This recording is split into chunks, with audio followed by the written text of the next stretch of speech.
19ನೇ ತಾರೀಕು ಜನವರಿ 19ರಂದು ಇದೇ ಜಾಗದಲ್ಲಿ ವೀರ ಸನ್ಯಾಸಿ ಸ್ವಾಮಿ ವಿವೇಕಾನಂದರ ಮೂರ್ತಿಯ ಅನಾವರಣ ಆಗಲಿದೆ. ಈ ಮೂರ್ತಿ ಅನಾವರಣ ಕಾರ್ಯಕ್ರಮಕ್ಕೆ ರಾಮಕೃಷ್ಣ ಮಿಷನ್ ದಾವಣಗೆರೆಯಿಂದ ಸ್ವಾಮಿ ತ್ಯಾಗೀಶ್ವರಾನಂದಜಿ ಮಹಾರಾಜರು ಬರ್ತಿದ್ದಾರೆ.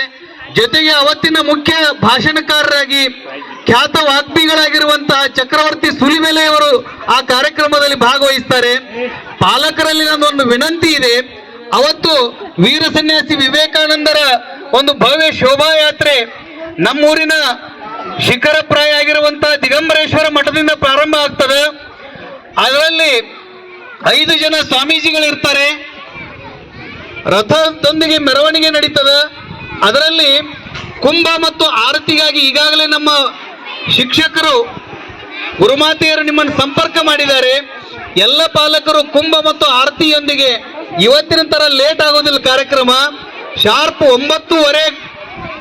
9:30 ಮುಂಜಾನೆ ಮೆರವಣಿಗೆ ಪ್ರಾರಂಭ ಆಗಿ 10:00 ಇಲ್ಲಿ ಬರಬೇಕಾಗ್ತದೆ. 10:30 ಇಲ್ಲಿ ಸಭಾ ಕಾರ್ಯಕ್ರಮ ಮತ್ತು ಮೂರ್ತಿ ಅನಾವರಣ ಸಮಾರಂಭ ಇದೇ ಒಂದು ಸ್ಥಳದಲ್ಲಿ ನಡೀತದೆ.